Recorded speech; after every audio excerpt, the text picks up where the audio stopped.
we were regretting the fact that because we didn't have an aircraft anymore, the replacement aircraft had gone as well. We just felt like our whole ministry was kind of falling apart. And we thought, maybe it's time for us to finish. Maybe we won't have an aircraft again.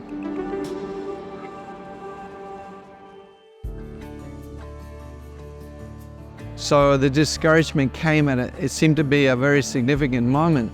And we were just thinking, why? Why would the Lord allow this to happen to us? So in our discouragement, I was particularly discouraged. I was just praying, and the Lord used a quote that I saw from Corrie ten Boom, who most people would know. Corrie ten Boom. She was involved in World War II, and she stated that God is the God of the impossible. There was a quotation I read from her writings that she said, God is the God of the impossible. So I started thinking about that, and I always knew that God is the God of the impossible, but it kind of brought it to my attention, and I started to think about it a lot. And then we ended up deciding we were going to pray to the God of the impossible. And we were going to ask the God of the impossible to do something that we felt we couldn't do, and that was to provide an aircraft, because it's like the aircraft that we had originally had been damaged. The one that had been given to us to replace that one, I had damaged. I was fully responsible for it. And even though there were no people injured in that accident, it was just so devastating to know that I had destroyed the longest serving aircraft in the history of Adventist mission aviation. So it was kind of a moment in which I knew the only way forward was by faith, but I wasn't sure how it was going to happen. Anyway, we decided we were going to kneel down and we were going to pray to the God of the impossible. And we asked God if it was His will, if He could provide us with yet another aircraft. And that was on December 26th.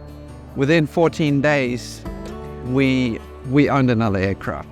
The Lord touched somebody's heart. We were actually told by somebody else to look at this aircraft for sale. We weren't looking for an aircraft, but somebody else said, you need to look at this aircraft. And so we were kind of shaken by that, and somebody else stepped in with some funds to buy it. And within that 14 days, we owned another aircraft. But the aircraft did need a lot of modifications and some upgrading.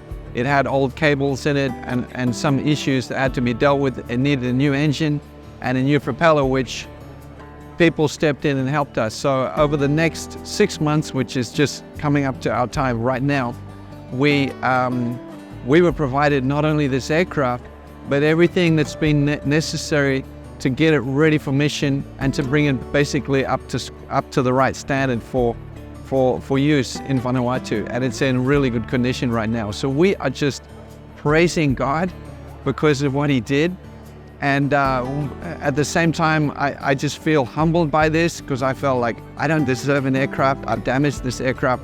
I have a lot of experience in as a mission pilot in the mall, and we will be that aircraft will also be returned to us. So at the end of this, we're expecting to have 2 aircraft.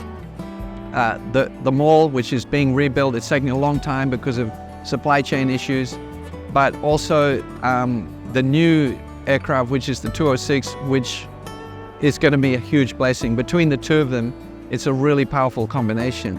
So we just want to thank the Lord for how He's worked through this, and how He's been gracious through the terrible mistake that I made.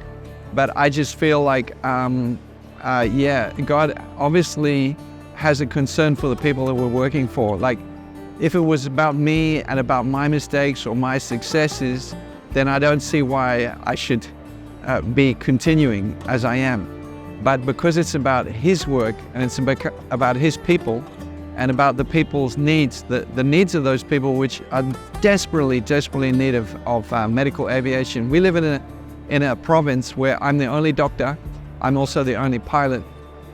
And that particular area, like yesterday, I received a phone call from my daughter who's over there, and she's telling me that there is a diabetic case which is getting out of control, and it's a very serious case. There's so many cases. There's people that have actually died as a result of not having that aircraft while we've been down, while our aircraft have been down.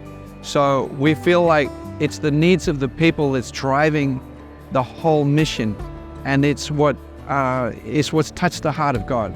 Basically, when our prayers are mingled with the needs of His people, the Lord works in a mighty way because of the needs of others. So if our prayers are connecting with His will and our prayers are connecting with the needs of others, it touches His heart, and He does things that we think are impossible, and He helps us to do things that seem to be impossible.